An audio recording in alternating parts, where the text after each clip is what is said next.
বিসমিল্লাহির রহমানির রহিম। আজকের বিষয় হলো ইসলামের দৃষ্টিতে ভোট কাকে দিবেন, কেন দিবেন। আসলে আমাদের দেশে ভোটদান হয় দুটি ধরনের। এক ধরনের হলো জাতীয় নির্বাচন, আর এক ধরনের ভোট হলো স্থানীয় নির্বাচন। জাতীয় নির্বাচনে জনগণ যাকে ভোট দিয়ে নির্বাচিত করে তিনি জাতীয় সংসদে আইন প্রণয়ন করেন, এটাই হলো তার মৌলিক কাজ। আর স্থানীয় নির্বাচনে যাকে ভোট দিয়ে নির্বাচিত করা হয় তার মাধ্যমে জনগণের জন্য সরকারি বরাদ্দগুলো বন্টন বিতরণ বা এগুলো পৌঁছে দেওয়ার ব্যবস্থা করা হয়। এই জন্য জাতীয় নির্বাচনে ভোট দেওয়ার আগে সর্বপ্রথম দেখতে হবে যিনি দাঁড়িয়েছেন উনি কোন দলের। যদি এমন হয় যে তিনি ইসলাম বিরোধী এবং উনার ইসলামী আইন কানুন বিরোধী ব্যক্তি সৎ হলেও তাকে ভোট দেওয়া যাবে না। জাওয়াহিরুল ফিকহ মুফতি মোহাম্মদ শফি, দ্বিতীয় খণ্ড, 293 পৃষ্ঠা, যা মাকতাবায়ে দারুল উলুম করাচি থেকে ছাপা। তিনি বলেছেন, যে প্রার্থী ইসলামী শাসন ব্যবস্থা বিরোধী ধ্যান ধারণা পোষণ করে বা ইসলাম বিরোধী দৃষ্টিভঙ্গি সম্পন্ন হন তাকে ভোট দেওয়া মিথ্যা সাক্ষ্য দেওয়ার ন্যায় কবিরা গুনাহ। এরপরে স্থানীয় নির্বাচনে এরপরে দেখতে হবে ব্যক্তির সততা। আর স্থানীয় নির্বাচনে প্রথমে দেখতে হবে ব্যক্তির সততা, এরপরে তার দলের বিষয়টি চিন্তা করতে হবে। এই বিষয়ে আল্লাহ রাব্বুল আলামিন তার কালামে সূরা নিসার 85 নং আয়াতে যে ঘোষণা দিয়েছেন, মাইয়াশফা শাফাআতান হাসানাতান ইয়াকুন লাহু নাসিবুম মিনহা ওয়া মাইয়াশফা শাফাআতান সাইয়্যাতান ইয়াকুন লাহু কিফলুম মিনহা ওয়া কানা আল্লাহু আলা কুল্লি শাইইন মুকিতা। এই বিষয়টির ব্যাখ্যায় তাফসিরে মারিফুল কোরআন,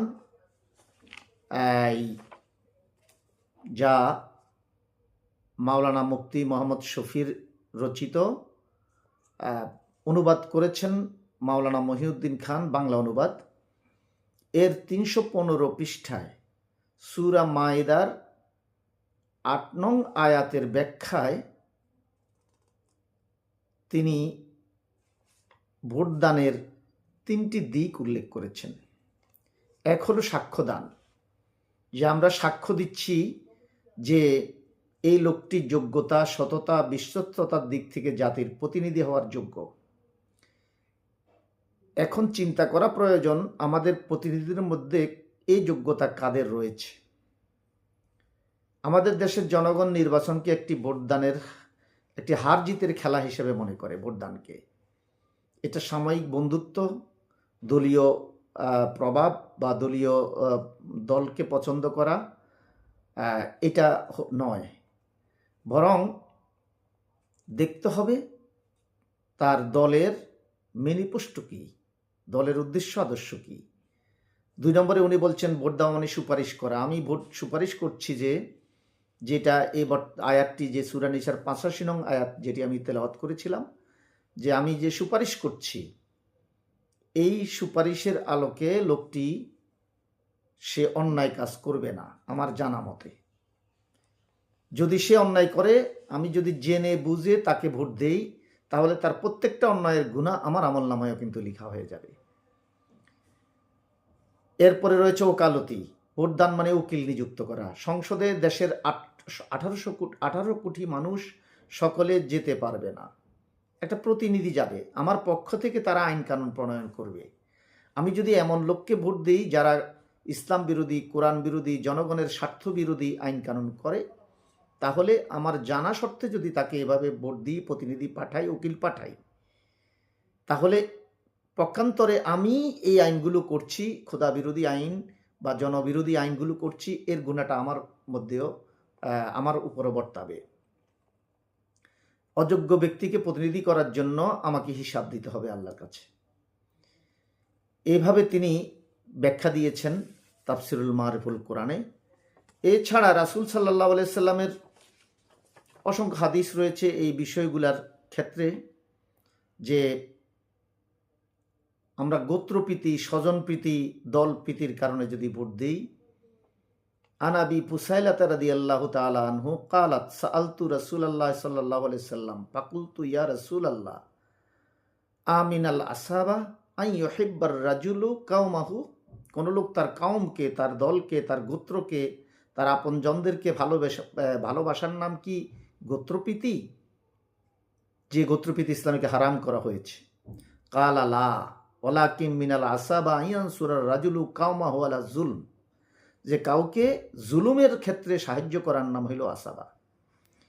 আল্লাহ রাসূল আরো বলেছে, যে হাদিসটি, এটি ইবনু মাজার 3949 নম্বর হাদিস।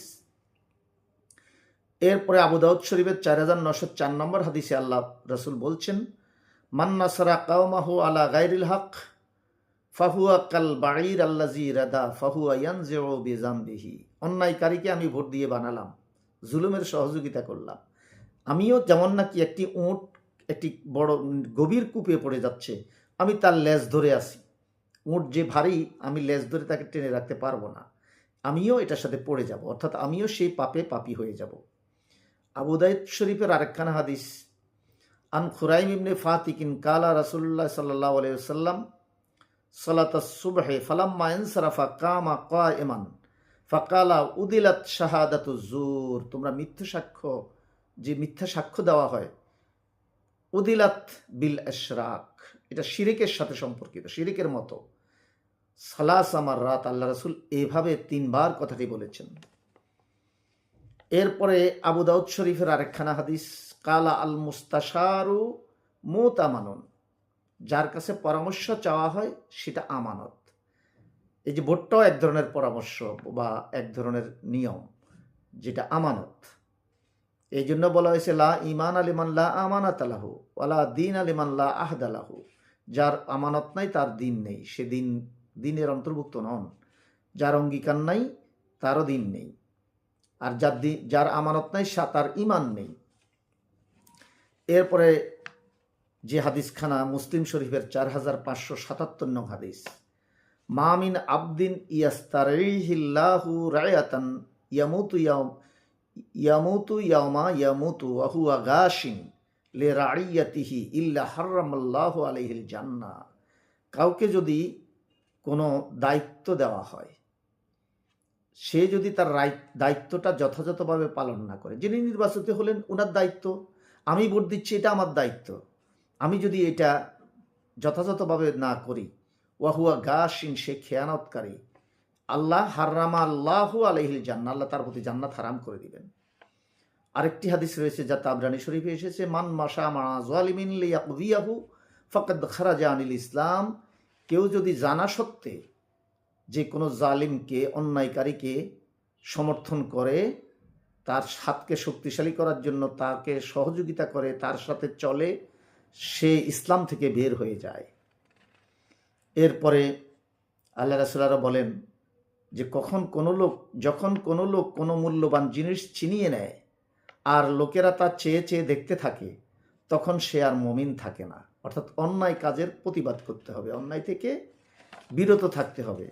আজকে আমরা যাদেরকে ভোট দিয়ে বানাবো, তারা কেউ সংসদে আইন পাশ করবেন, সে আইনটি হয়তো কোরআন সুন্নাহ অনুযায়ী হবে অথবা কোরআন সুন্নাহর বিরোধী হবে।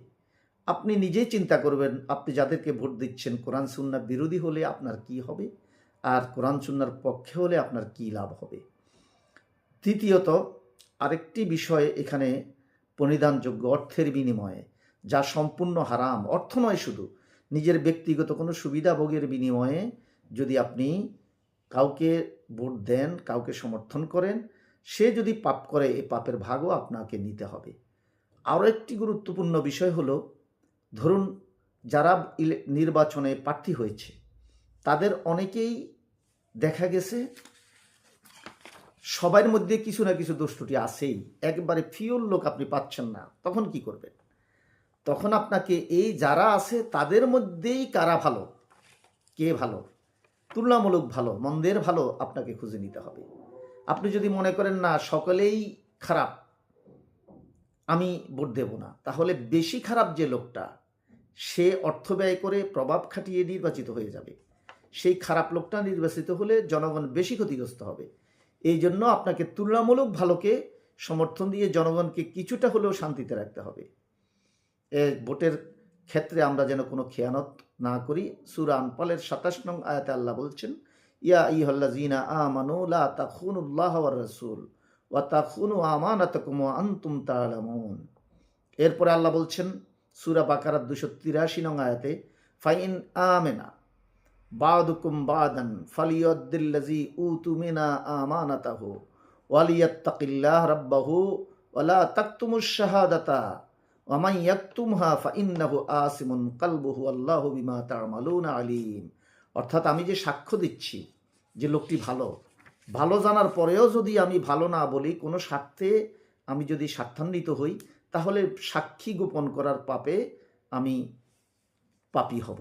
আল্লাহ আমাদেরকে, আমাদের ভোট একটি পবিত্র আমানত, এটি যেন যথাযোগ্য ইসলামী শরিয়া অনুযায়ী পরিচালিত কোনো দল, ব্যক্তি, ভালো যোগ্য আমরা লোককে দিতে পারি। আমাদের আমানতটা যথাস্থানে দিয়ে আমরা যেন পাপমুক্ত থাকতে পারি। আল্লাহ তৌফিক দান করুন।